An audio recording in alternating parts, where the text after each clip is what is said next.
Hi, my name is Diane Dietzen. I'm going to review with you some common pain and symptom management issues that may occur for residents of Harmony House. I would like to first really thank you for being a volunteer for what I consider to be a very, very important part of care for our community. We're going to talk about a focused approach and about roles in managing pain and other symptoms for folk that you're taking care of at Harmony House.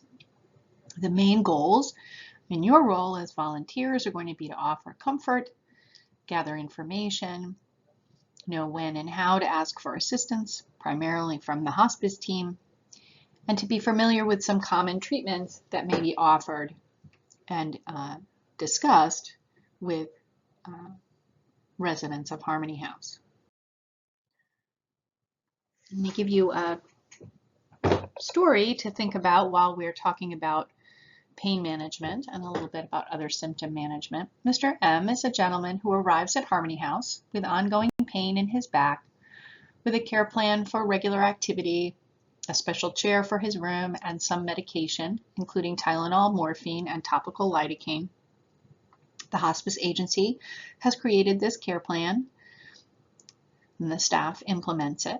The hospice nurse sees Mr. M 3 times a week and reviews his medication with him, as well as his reports of discomfort, but also reports of discomfort or concerns from the staff caring for him. When we talk about pain, it's important to talk about the definition. The definition of pain is somewhat vague. It's an unpleasant sensory and emotional experience associated with actual or potential tissue damage, or described in terms of such damage. Pain has many physiological effects. Acute pain can affect heart rate and breathing. Chronic pain doesn't do this as much. Pain can affect breathing. It can affect movement, and that can lead to things like weakness, muscle breakdown, wounds, or blood clots. Pain obviously also has psychological effects, including anxiety, depression, sleep deprivation, and suffering. What is your role in helping Mr. M with his pain? It's going to be based on your role at Harmony House. You might be the person who helps him to get out of bed in the morning, and he may have a discussion with you about pain at that point. You may be the person who observes that he's having more difficulty in getting himself out to the kitchen for breakfast, and that may be based on pain. All of these things are useful observations and useful things to follow up on. So what questions might you ask Mr. M to assess his pain? Pain has to be assessed and reassessed. We have to use appropriate methods to assess it according to how the patient is doing, what their cognitive status is, their ability to use language. If someone is alert and verbal and not confused and they can tell you about their pain, that obviously is the most reliable measure. If they're not, you may have to rely on other things like their physical responses or very simple questions. You want to try to assess intensity, what makes it better, how it impacts mood, and any side effects that you're seeing from treatments. You want to be able to share this information with other caregivers, especially the hospice team, so that the care plan can be changed to reflect important things that you might observe in management. And you want to be able to educate the family and other caregivers about pain and pain management as well. So pain history, again, this is kind of the medical version of the pain history. We think about how severe is the pain, where is it located, how would someone describe it, what times of day does it seem to happen, how often, what makes it better and worse. Is it pain in a known area of injury or disease, or is it new pain? Is there a previous history of pain and pain treatment? What is the context of the pain? What are the social, cultural responses to pain that the patient might have? And what other interventions have been tried for the pain? This PQRSTU mnemonic at the bottom is a way of trying to sort of remember some of those things that is sometimes taught to medical providers.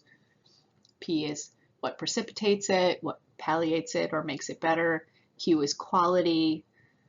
R is region or radiation. S is severity. T is the temporal pattern. And U is this idea of how is the pain impacting you overall. Is it causing anxiety, fear? Is it leading you to be concerned about autonomy or dignity? All of those things are important. When we talk about pain intensity, most of you are probably familiar with the 0 to 10 pain scale, which is the little bar here on the slide. 0 is no pain, 10 is the worst possible pain. And you ask the person to rate their pain on that scale. This is very helpful because it's reproducible, at least for that person. One person's 10 might not be the same as another person's 10, but if someone tells you their pain was an 8, and then you did an intervention and an hour later they tell you their pain is a 4, then you at least have some idea of how much you've improved the situation. So that is a very valuable tool. Just for you to know, there are also pain scales that have been developed for people who are not able to answer this question or understand the scale. Things like the FLAC scale, which is often used with dementia patients who are not able to verbalize pain, or a visual analog scale where someone points to something that indicates the severity of their degree of pain. You may also get information about pain from inspection or observation or examination. You can certainly tell something about how the person is feeling by your overall impression of how they're reporting the pain, whether they seem to be grimacing or anxious, whether they seem to be holding a certain body position or trying to move a certain area to relieve pain, whether there's diaphoresis or sweating, whether there are specific areas of redness or swelling that are associated with the pain, whether there's muscle atrophy, whether the pain seems to impact on their walking or activity, whether there's any muscle spasm or twitching. If you happen to be caring for the person, again, helping them to get out of their chair or helping them with their breakfast, you may notice that there's increasing tenderness in a particular area, a hand, a leg, or that there's fullness or swelling or a mass in that area that you could then report as part of your assessment. The patient's self-report of pain is the most reliable indicator of pain. And so even if a patient doesn't have a lot of the other symptoms or signs that we just talked about, if they're complaining of severe pain, we need to make a response to that concern. We need to also consider the level of function and how pain and pain medication are impacting on function. So we do want to really hear the patient's report of the pain. We want to also think about the context of the pain and how the pain is affecting function. There's some pain terms you might hear. Acute pain implies pain that's sudden and new, that maybe has just happened over the last hours to days. Someone fell, hurt their wrist, suddenly they have pain. Chronic pain is pain that's been present for a more extended period of time, like our gentleman, Mr. M, has chronic pain in his back from his underlying illness. Breakthrough pain and incident pain are terms that are used for times in someone with chronic pain where the pain gets worse. Breakthrough pain might happen because of activity, in which case it's called incident pain, or it might happen because of timing of the medications or because of another activity. Sometimes people have pain with eating, for example. So you'll hear people use those terms. People talk about neuropathic pain, kind of as a contrast to other kinds of pain, or somatic pain, specifically pain that's more muscles or bones. Neuropathic pain is pain that's associated with a nerve injury. It tends to be described in different terms as tingling or numbness. And that description can help people to think about what might be causing that pain and perhaps to use different medications. So if you hear those kinds of terms, that might be important.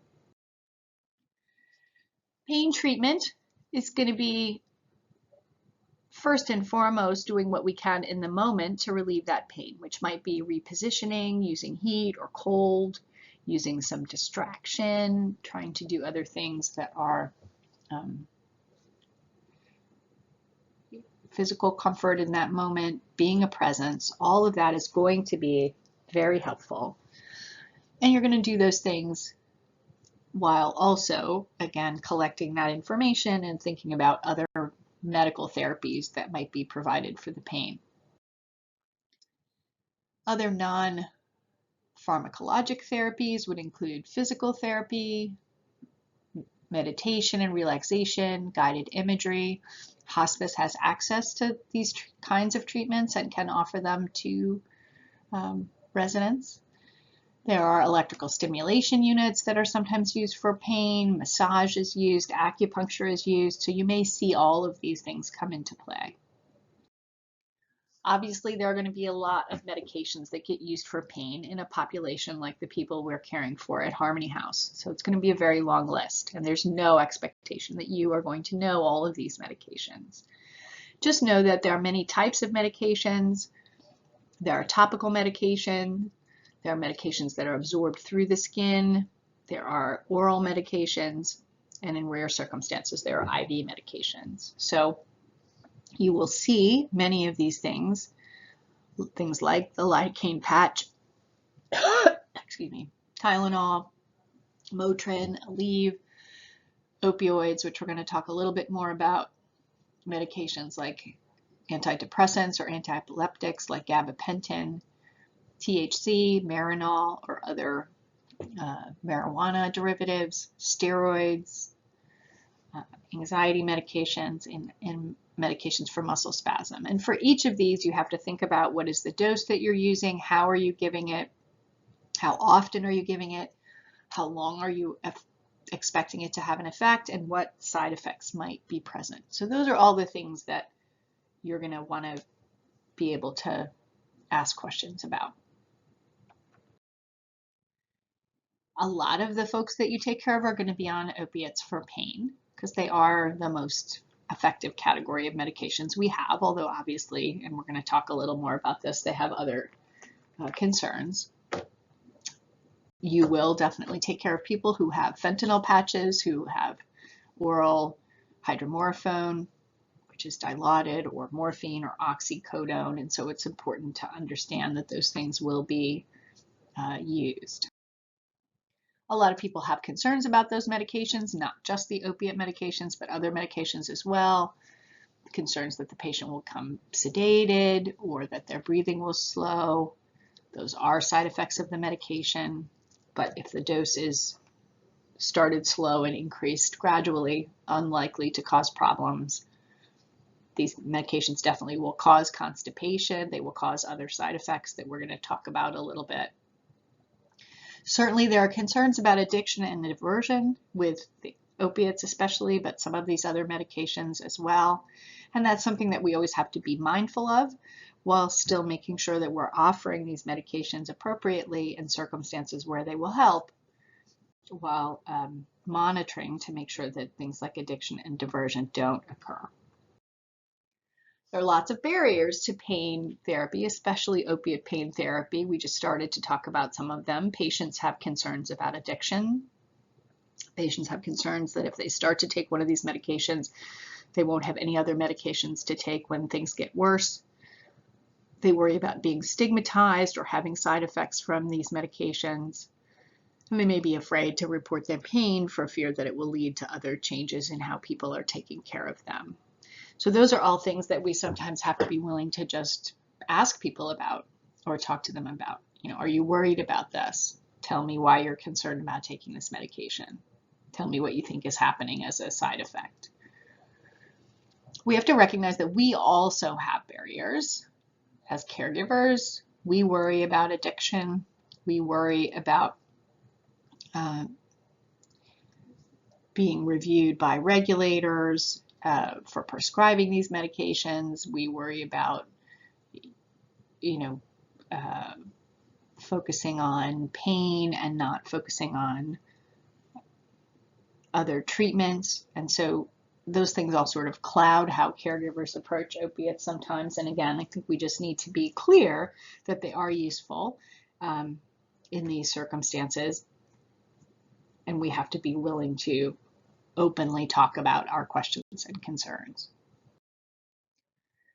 Generally, pain medications, and we already started to talk about the reasons for this, are started at very low doses and increased until the pain is controlled or until there are side effects that are too difficult to manage.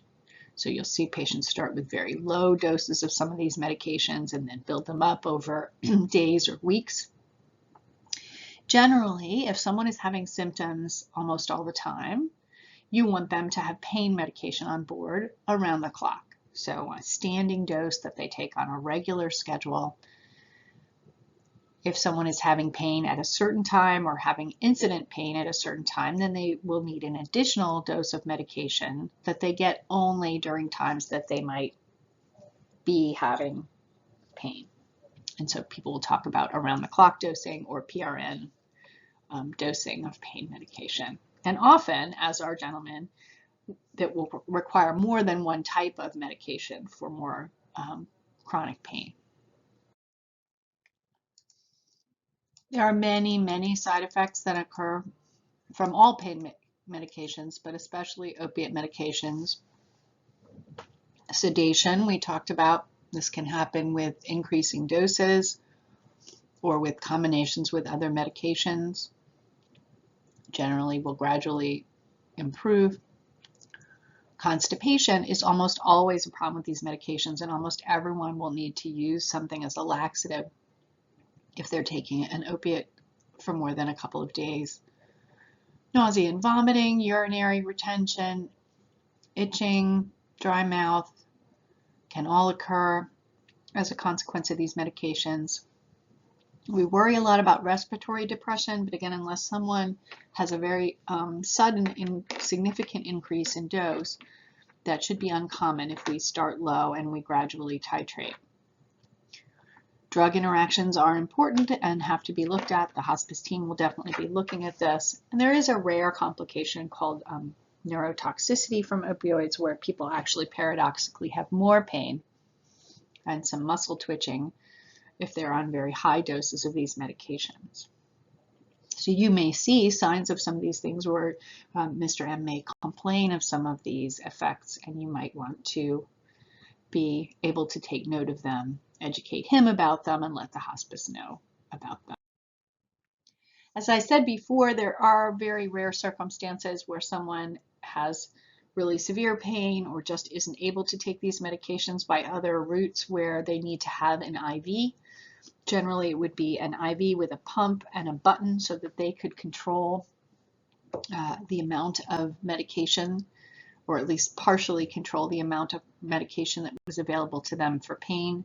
So you may occasionally see someone living at Harmony House who has an IV pump for pain, and hospice would be managing that and troubleshooting that, but it's important for you to be aware of.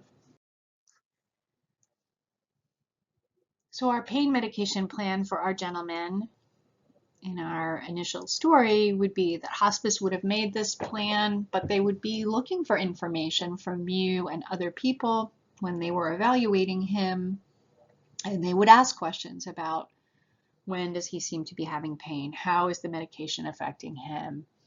When are you noticing things that you think might be side effects from the medication, so that they can most effectively add or change treatments over time. Again, there are many, many other symptoms that folks that you're taking care of at Harmony House are likely to have over the course of their illness. Our gentleman might have shortness of breath, nausea, constipation, depression, anxiety, confusion, and eventually may require wound care, which we're not really going to talk about during this talk, but may also be important. The approach for all of these symptoms is very similar to the approach I was just talking about for the pain.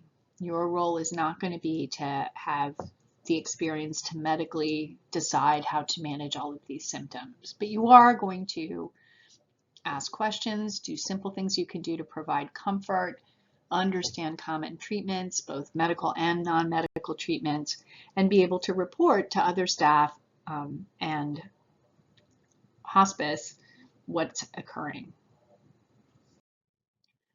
Dyspnea is a common symptom. It's shortness of breath. It can be shortness of breath that the person reports or shortness of breath that's witnessed when they do activity or even at rest. There are multiple causes. Could be related to their underlying illness if they have, for example, lung cancer or heart failure. It can be related to other illnesses they may have that are not related to their terminal illness, like emphysema. Can be related to anxiety. There are non-medical therapies you can provide. You can reposition someone. Often sitting up will be helpful. You can encourage them to rest and not do activity, and you can encourage them to do slow breathing with focus, and that will help. There are many medications that are used for dyspnea. Again, depending on what the underlying cause is. It might be inhalers, it might be treatments for heart failure, it might be treatments for anxiety, but I do want you to understand that we do often use opiate medications, just like the ones I was talking about for the pain, for shortness of breath in someone who is on hospice. And so it is possible that you will see someone who has morphine or medication like that ordered not for pain, but for shortness of breath. The dosing would be similar to pain medication. If there's a specific time that they're having the symptom and they just need the medication then they would get it. If they're short of breath all the time, they might get medication around the clock. These medications also have side effects. The opiates will have the same long list of side effects if you're using them for shortness of breath as they did if you're using them for pain. And you're going to use the hospice staff as your resource for other information about how to help a specific individual with breathing. Nausea and vomiting is another common symptom. It can be the subjective feeling of being nauseous or an objective vomiting episode. Multiple causes: illness, medication, anxiety. Constipation can cause nausea and vomiting, so that's going to be a common theme that we worry about constipation a lot in this population. You're going to treat it repositioning, allowing someone to vomit if they need to, and helping them with that, and then making sure that if they need medication, that you are helping them with medication. There are many medications. Zofran is one you'll hear about. Compazine, Haldol, and olanzapine are all used for nausea and vomiting. Similar to the other medications we've been talking about, if the nausea is something that's happening almost constantly, they may need a medication that they're taking every day or several times a day. If the nausea is only happening in specific circumstances or infrequently, they may just need a medication that they can take when that happens. These medications can cause side effects like sedation or constipation. And hospice, again, is going to be a resource for how to manage an individual person's nausea. Constipation, we kind of already highlighted. Very common problem in this population. Some of it's medication related, some of it's diet, some of it's dehydration, sort of naturally take in less fluid. Naturally, people who are coming to the end of life are less active. All of those things contribute. We know that people often will not talk about this, and so again, you as the volunteer may be the one who recognizes that someone is having a problem with constipation that they haven't really brought to the attention of anyone else. Constipation can lead to other problems if it's untreated. Sometimes we can treat it simply with fluids and diet, but often someone needs to take medications to help prevent significant constipation. Those medications would be things like Senna or other laxatives, and often those things will need to be taken every day, and there may need to be an additional medication that gets taken if an episode develops. So you'll see that, and you'll need to educate people about that and be aware. There are side effects of these medications, which, as you might expect, might be diarrhea or cramping. And again, you're going to use your hospice team as support and guidance for how to use these medications and when they need to be adjusted. Depression is a very wide range of things. First of all, can go unrecognized and certainly can go undertreated in a population of people who are facing a life-threatening illness. We have, I think, a tendency to think about it as, oh, it's part of the process of understanding that you're dying. And that's true. There's a certain amount of grieving that comes with that, but there are also more significant episodes where someone really becomes very depressed or suicidal, or it starts to affect appetite and sleep, where treatment really will help them and make them feel more comfortable. Depression can come from physical symptoms that are uncontrolled, can come from psychological issues, grief, family concerns, memory issues, can come from being isolated or having difficult relationships, and can be a side effect of medications. You do want to just be aware of suicide in this population and have a low threshold for asking someone else to assess someone that you're concerned about. But if you start to hear things from residents about harming themselves or actually having a plan to do that, then you need to share that. So being comfortable with these questions, understanding that it's okay to ask them, that it's not going to prompt anything that someone is not already thinking about. It's just something you want to recognize and bring to attention.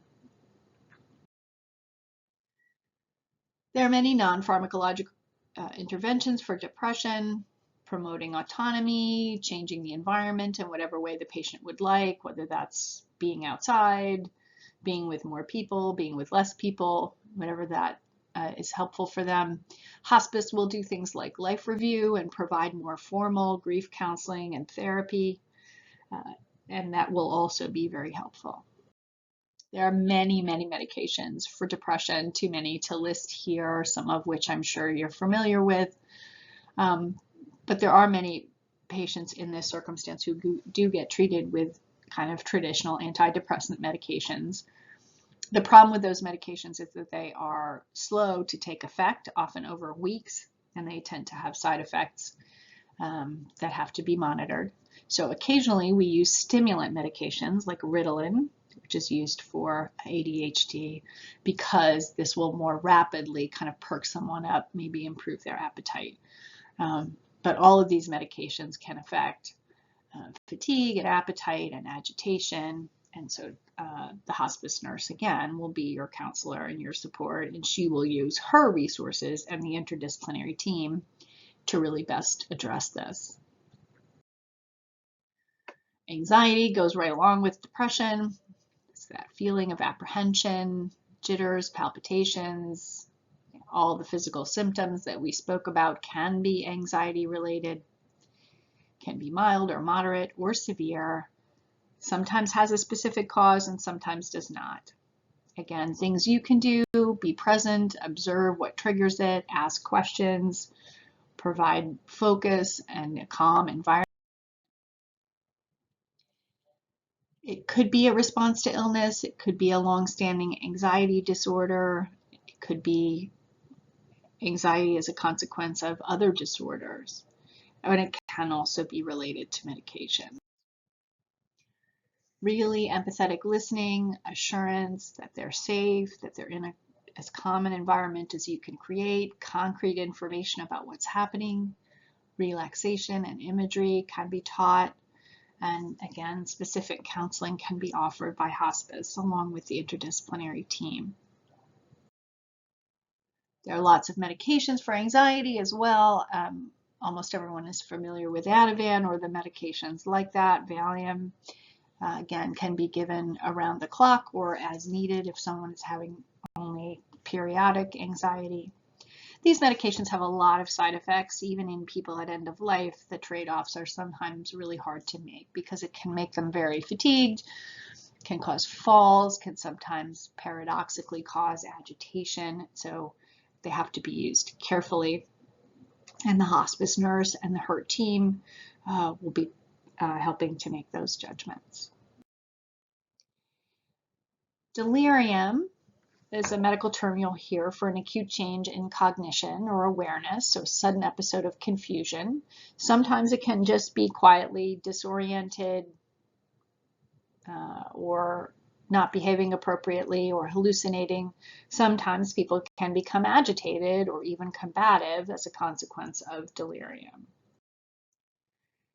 Many older adults have delirium, especially if you put them in a setting they're not familiar with, like a hospital or after a surgery or a nursing home. But it's 80 to 90% of imminently dying patients will have some confusion. So it's something you do need to be used to and sort of expecting to a degree in many of the people that you're going to be involved with. There are many causes. Medications is the big theme, but infections, changes in someone's oxygen levels, even things like bladder distension and constipation can cause confusion. And when confusion occurs in someone like this who is at end of life, the hospice nurse will run through, along with her team, the whole list of possible causes and determine what we need to do to try to address them. Again, we sort of started to talk about this a little bit with anxiety. The calmest, safest environment you can create, not trying to argue or rationalize with someone who doesn't understand where they are or what's going on, gently reorienting them if they'll allow you to do that, assuring them that they are safe, reducing inputs like loud noises, many people around them is often helpful. And just so you know, not a situation that we would use restraints except in very extreme circumstances, and not at Harmony House. Treatment of delirium, we do give medications for it, even though those medications have side effects and are complicated, but we do use medications like Haldol or other medications in that family sometimes when people are delirious and at risk of harming themselves or they're really suffering as a consequence of their confusion. We're going to evaluate and take away other medications that might be making it worse, keep reorienting, keep trying to promote relaxation and distraction, and sometimes hydration is helpful. So that was just a quick run through of some of the symptoms. Again, not because we are training you to be independent medical providers, but just giving you a sense of what you might be seeing, what the responses might be, what the general categories are that you should be thinking about. And again, what your role is going to be is to provide comfort when you can, advocate, provide assessments that you're able to see or hear about, be aware of non-pharmacologic treatments that are available, be aware of pharmacologic treatments that are available, be able to help educate the person and their family about what's happening, that these symptoms are common, that we have things to do to manage them, and just to be present and be with people who are suffering. So multiple symptoms are very common. Most people don't just have one of these symptoms, they have a combination. It's going to be very important that all of you who are involved in caring for someone, again, even if it's just the person who's doing their laundry or making breakfast, may be able to witness things that they can report. You want to coordinate that care. You want to think about medications, but also non-medication treatment, and you want to be available for teaching and support. So this was very basic information. I would encourage you to ask specific questions about specific people that you might be caring for at Harmony or about specific processes to manage some of these things. There will be more specific talks about the logistics of the storage of these medications and how they're administered and documented. So you will have other resources. You will have guidance from the hospice nurse and her team. And there will be an ongoing series of talks for all of the volunteers about multiple different topics. So we will do everything we can to provide the education that you need to feel like you're doing your very best work. Thank you.